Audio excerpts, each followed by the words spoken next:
só um resumo daquilo que você já sabe.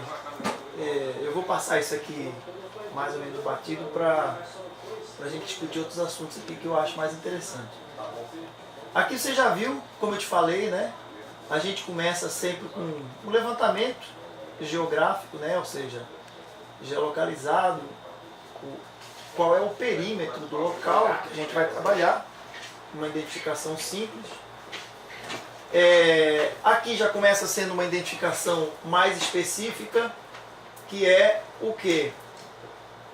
O declínio geomagnético dessa latitude e longitude, ou seja, aqui está o terreno, né, que a gente está vendo, e isso daqui é o declínio geomagnético, ou seja, aonde está o norte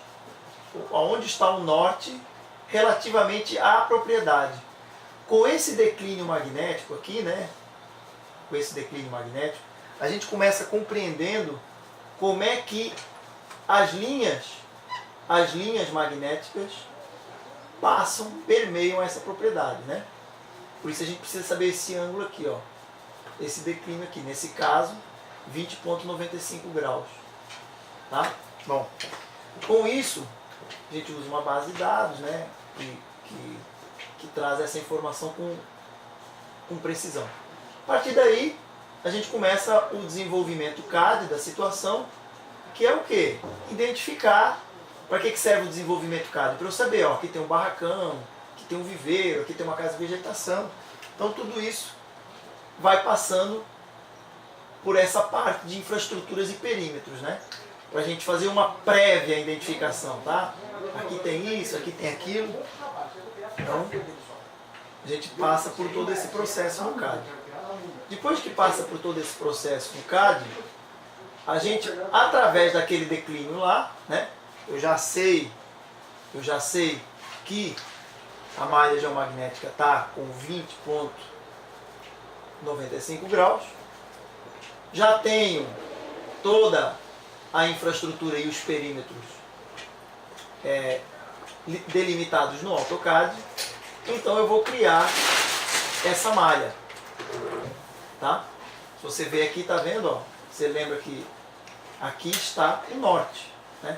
Então, essa grade que está aqui é feita no AutoCAD com precisão, através de software de georreferenciamento. Então, ou seja, eu tenho um mapa georreferenciado, tenho o declínio, então isso que está aqui é feito no CAD, né? Então o CAD já me dá, eu só digito qual é o declínio e vai me dar 20,95 graus.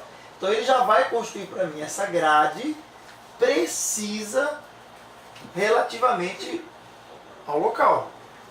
Bom, com essa grade que está aqui, com os perímetros delimitados, nós vamos então pesquisar os famosos campos telúricos, né? Então eu já tenho, aí você diz, como é que você sabe o campo telúrico? Essa parte é uma parte interessante. Eu tenho a linha, não tenho? Então tudo isso é como eu te falei, é por etapas, né? Como é que você sabe que ali tem água? Você fez uma perfuração? Não, é por interpolação. Se eu sei que aqui tem uma linha, eu sei que tem uma linha aqui geomagnética, e eu sei qual é o ideal dessa linha, né? Então tá aqui, ela está desenhada. Se essa linha sofrer uma variação, é porque existe algo induzindo essa variação na linha. Dependendo do tipo de variação, existe um campo telúrico associado a ele. É mais ou menos como um sonar. Sonar, você manda um som e com o reflexo você vai construir a imagem.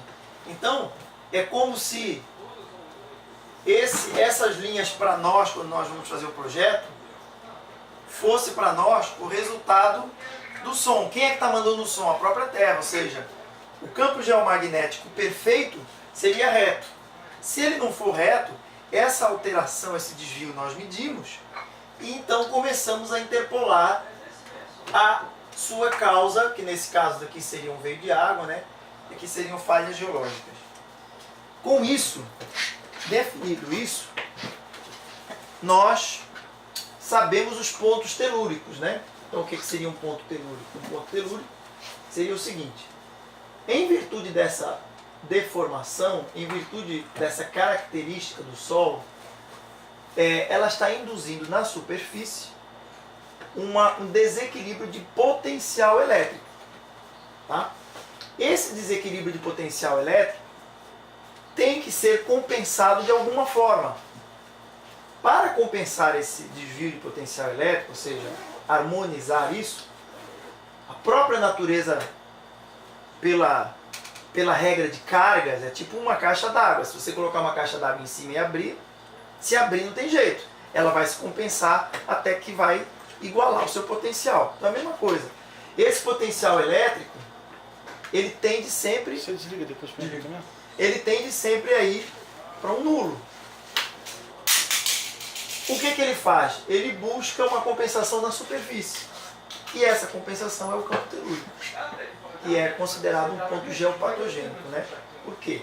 Imagina você estar morando, dormindo, ou o teu escritório está no local que tem um desvio telúrico que está puxando 24 horas de energia. Não é o ponto de você largar um negócio aqui e isso sair andando. Não, porque são cargas iônicas. Então não mexe com nada, não mexe com a estrutura. E não é que você entrou aqui e amanhã você está com câncer, não. Mas a longa exposição em campos telúricos causa uma série de enfermidades físicas, psíquicas e emocionais. Tá? Então, a primeira coisa que a gente faz é identificar onde são os pontos para então começar a desenvolver e identificar quais as cápsulas e em que pontos nós vamos colocá-las. Tá? Então, como nós temos vários tipos de cápsula, essas cápsulas, como eu te falei, são oriundas de várias tecnologias diferentes. Não fomos nós que criamos do zero. Não, a gente deu aplicação para várias patentes de diversas pessoas. Nós descobrimos, o Tesla descobriu uma relação matemática que existe com certas pulsações, 3, 6, 9. O Fibonacci descobriu que existe uma relação áurica numa progressão geométrica. Não fui eu que descobri o Fibonacci, né? Eu usei a matemática dele. Nós descobrimos que um cientista russo descobriu que quando você tem um material orgânico em contato com um material elétrico, esse material orgânico puxa campo etérico e o material elétrico conduz o campo etérico. Então a gente foi associando vários tipos de tecnologia com que foco? Com o foco de fazer neutralização de campos telúricos. Tá? Isso já é muito antigo. Os egípcios utilizavam essa tecnologia, tanto que a radiestesia através de pêndulos e tudo mais nasceu até antes. Eu não estou falando das civilizações anteriores como Lemúria, Atlântida. Na nossa suposta atual civilização, os egípcios já tinham muita experiência nisso, né? Então a gente utiliza, uma das ferramentas que a gente utiliza é a radiestesia para saber exatamente onde estão essas deformações. Porque são deformações, esses campos telúricos, você não tem um equipamento eletrônico que mede isso. Você tem um equipamento que mede diferença de cargas iônicas, que já te dá um respaldo. Mas, aqui nesse ambiente tem um distúrbio iônico. Mas onde está o ponto? O equipamento não vai medir. Ele vai medir que tem um distúrbio iônico, mas onde está, a radiestesia te dá precisamente o ponto. Então o que a gente faz primeiro? Teoricamente, através de mapas, né, e de arquivos, a gente identifica, faz a parte teórica. Ao identificar, fazemos georreferenciamento, né? O CAD vai me dar que esse ponto específico que está aqui definido em projeto é o ponto latitude e longitude tal. Por isso a gente usa um GPS de precisão, porque ele me traz mais ou menos nas proximidades do ponto. Aí largo o GPS e dá início então a uma busca e um entendimento com a radiestesia.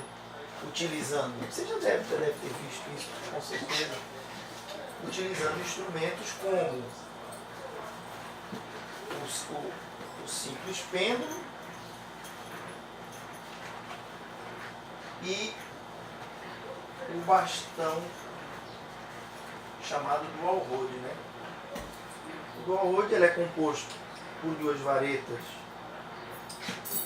e por duas hastes de madeira, porque são neutras energeticamente, né? Você já deve ter visto isso, antigamente o povo usava isso e usa hoje para buscar água, né?